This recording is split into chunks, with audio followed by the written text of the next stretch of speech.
पिछले कई दिनों से आज 7वां दिन है, एक यात्रा चल रही है जिस यात्रा का नाम है वोटर अधिकार यात्रा। मालूम है कि नहीं है इस यात्रा के बारे में? यात्रा चल रही है ना, तो आपके मन में या बिहार के किसी भी निवासी के मन में, किसी भी देशवासी के मन में ये सवाल आ सकता है कि ये यात्रा क्यों निकाली जा रही है। आपके मन में भी ये प्रश्न आता होगा कि ये यात्रा क्यों निकाली जा रही है। यह यात्रा इसलिए निकाली जा रही है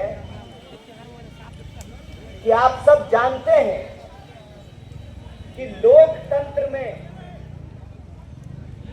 जनता के राज में, जनता का सबसे ताकतवर हथियार अगर कुछ है तो वो वोट का अधिकार है। ऐसा है कि नहीं है?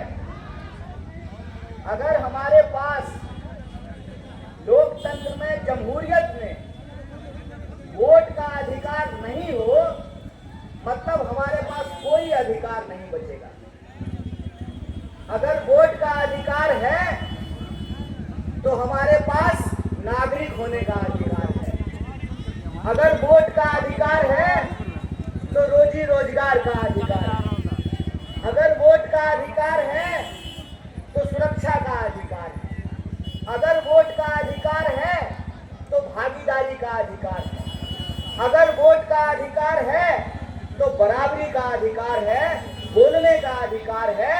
आजाद देश में, आजाद हवा में, आजाद फिजा में आजादी से जीने का अधिकार है। ये सब कुछ किस पर निर्भर करता है? ये सब कुछ इस बात पर निर्भर करता है कि जमहूरियत में, लोकतंत्र में वोट का राज होगा कि नहीं होगा।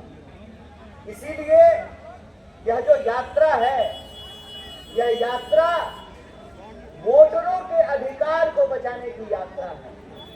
अब आप कहेंगे कि वोटर के अधिकार पे ऐसा क्या हो गया है, ऐसी कौन सी परिस्थिति आ गई है कि वोटर के अधिकारों को बचाने की जरूरत है। परिस्थिति ये आ गई है कि जिनको हम वोट दे करके गद्दी पर बिठाए, जिनको हम वोट दे करके इस देश की कुर्सी पर बिठाए, वही लोग कुर्सी पर बैठ करके हमसे हमारा वोट देने का अधिकार ही छीन रहे हैं। और ये बात मैं पूरी जिम्मेदारी से कह रहा हूं।